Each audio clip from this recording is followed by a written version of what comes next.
И дојде време за терминот вообичаено резервиран за гостин од Аџибадем Систина. Ова утро со нас е доктор Бети Ѓуркова Ангеловска, педијатар од Систина. Добро ви утро, докторке, добро ни дојдовте. Добро утро, добро ве најдов и ги поздравувам сите гледачи на Алфа телевизија. Ќе зборуваме денес за ревматските заболувања кај децата. Па сега сосема логично како вовед за самиот почеток малку да ја подобјасниме, односно да го дефинираме ревматизмот, ете така. Ревматизмот во детската возраст подразбира акутни и хронични ревматски заболувања. Акутните ревматски болести, тоа е она што одамна е позната како ревматска треска или ревматска грозница, се актуализира последниве години, особено во постковидниот период, како резултат на стрептококните инфекции и подразбира постоење на или појава на оток на еден или повеќе зглобови со траење помалку од 6 недели.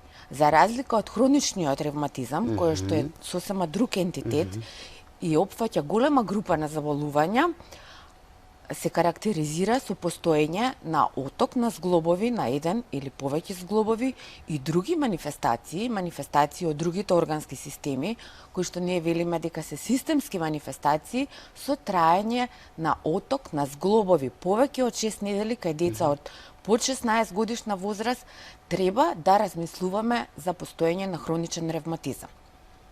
Од особена важност е акутниот ревматизам и поврзаноста со стрептококните инфекции.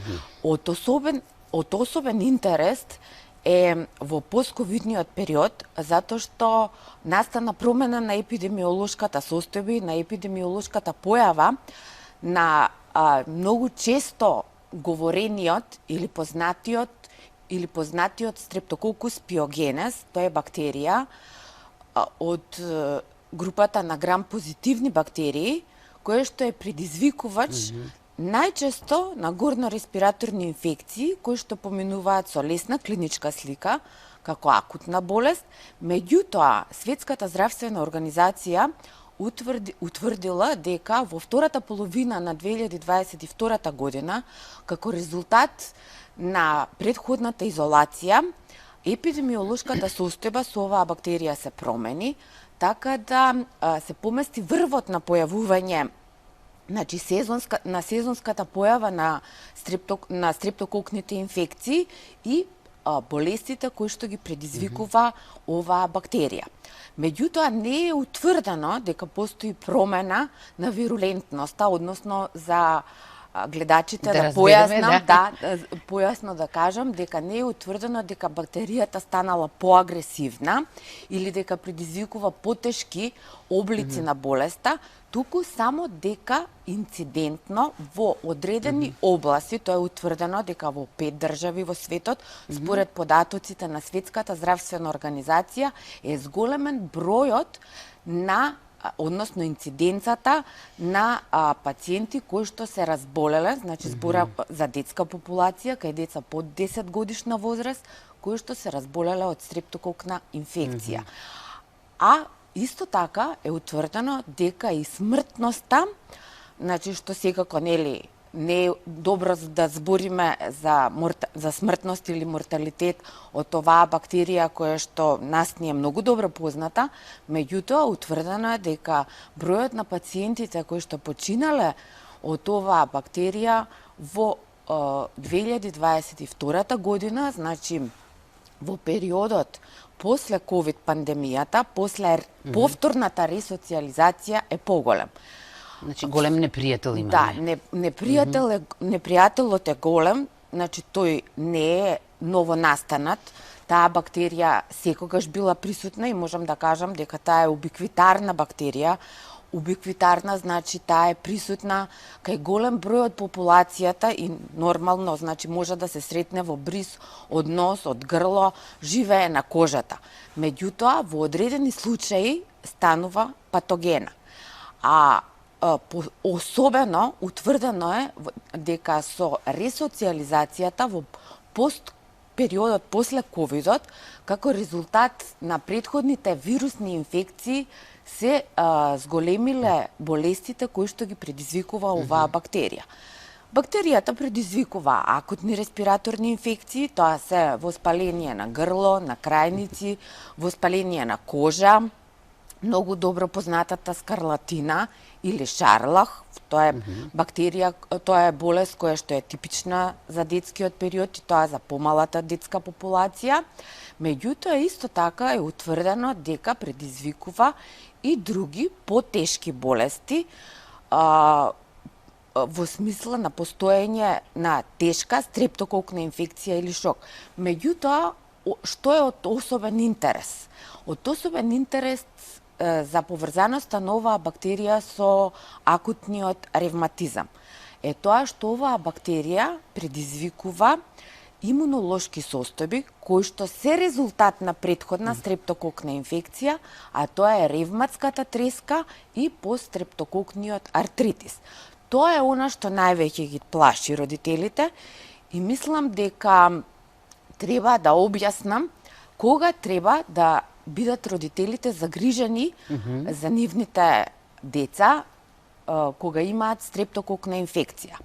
Прво, за тие имунолошки состојби да ги превенираме, стрептококната инфекција треба да се лекува.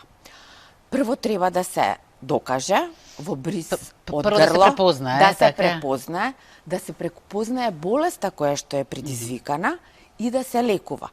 Со лекувањето, значи со превенцијата, се намалува можноста да се појави имунолошка последица, тоа е всушност ревматската грозница или ревматската треска. А пред, докторка, извинете што ве прекинувам, пред да се препознае, како да се заштитиме? Инфекцијата спаѓа во групата на капкови инфекции. Тоа значи дека се пренесува по капковен пат и преку допир. Така да одржување на личната хигиена и на хигиената на дечињата кои што се во заедница, тука би посочила значи на децата кои што ги посетуваат установите за предучилишна возраст и во училиштата, значи на индивидуалната хигиена е основен фактор за заштита од оваа бактерија. Освен стрептококата, кои други причинители би ги навеле најчести причинители за појавата на ревматизмот кај децата? Други причинители на акутен ревматизам во детската возраст, тоа се други бактерии и вируси. Би кажала, значи најголемиот број на бактерии од групата на грам позитивни бактерии, па и вирусните инфекции, исто така можат да предизвикаат еден реактивен артрит. Реактивен артрит е артрит, односно оток на зглоб кој што се појавува по прележана инфекција и тоа е имунолошка реакција, најчесто се појавува 2 до 3 недели по прележана акутна бактериска или вирусна инфекција. И се разбира дека треба да се докаже, значи да се докаже, прво клинички да се манифестира, да се препознаат знаците на артритот, тоа е оток на некој зглоб, најчесто се зафатени големите зглобови, колено, колк, лакотниот зглоб, се карактеризираат со локален оток, топлина, црвенило. Потоа следи, значи, протоколот на диагностицирање ортопедски преглед, се прави ултрасонографски преглед на зглобови, се докажува присуство на зголемена синовијална течност, значи на онаа течност која што е нормално присутна во зглобот, и потоа се лекува. Бидејќи споменавте од почетокот некои информации што ги имате од Светската здравствена организација, како стоиме, сега не барам точно бројки колку се чести овие ревматски заболувања, но да речеме во споредба со останатиот свет. Дали сме плодно поднебје за вакви болести? Што се однесува до акутниот ревматизам, инциденцата на појава на акутен ревматизам во детската возраст е во близок сооднос со инциденцата на појава на акутниот ревматизам во другите европски земји и во во другите земји од светот.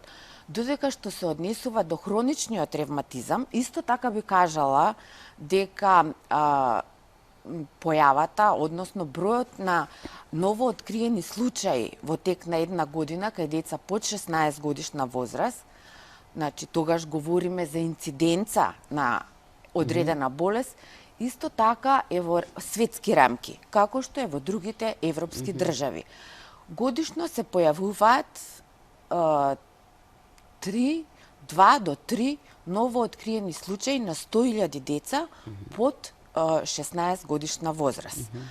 Хроничниот ревматизам е едно големо поглавје во областа на ревматологијата и имунологијата, која што опфаќа голем број на болести.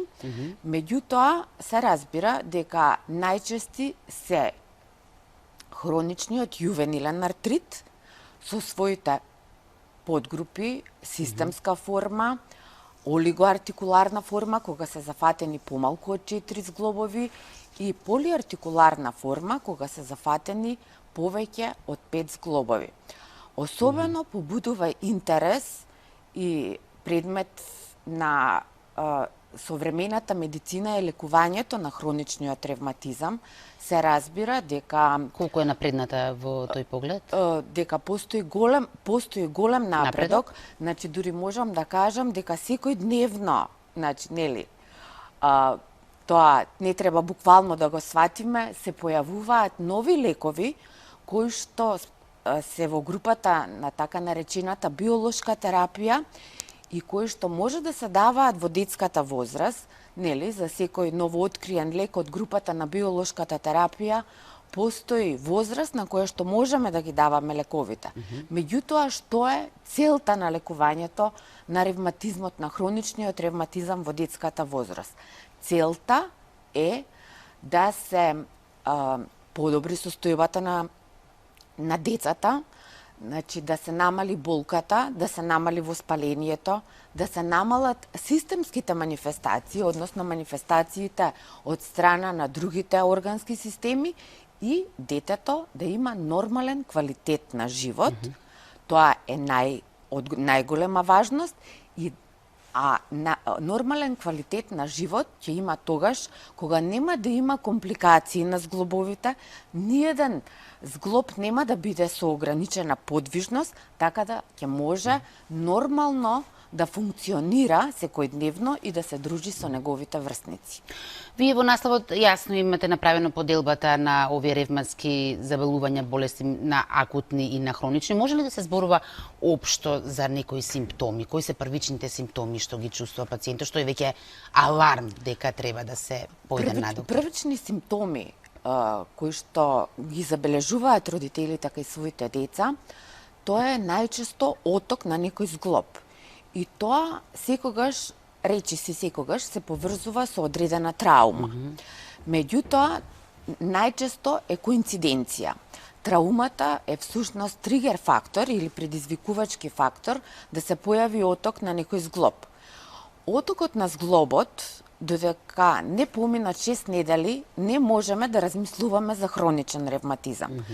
До тогаш размислуваме за акутен ревматизам и се постапува по протокол за лекување на акутен ревматизам, а тоа се нестероидни антиревматици. Родителите на децата сигурно знаат кој е најчесто користениот медикамент од оваа група, значи кој што го даваме кога постои оток на зглоб. Меѓутоа, кога состојбата и понатаму прогредира, кога и покрај примената на нестероидните антиревматици, значи тие се лекови кои што имаат антивоспалително и аналгетско дејство, отокот на зглобот перзистира или се појавуваат отоци на другите зглобови, се појавува осип по кожата, се појавуваат манифестации од другите органи, односно најчесто се појавува покачена телесна температура, тогаш треба да размислуваме за хронична ревматска болест. Меѓутоа, со современите лекови, не треба да ја губиме надежта дека ако стане збор за и ако поставиме диагноза на хроничен ревматизам, дека тоа е болест која што ќе го ограничи детето во неговите нормални активности.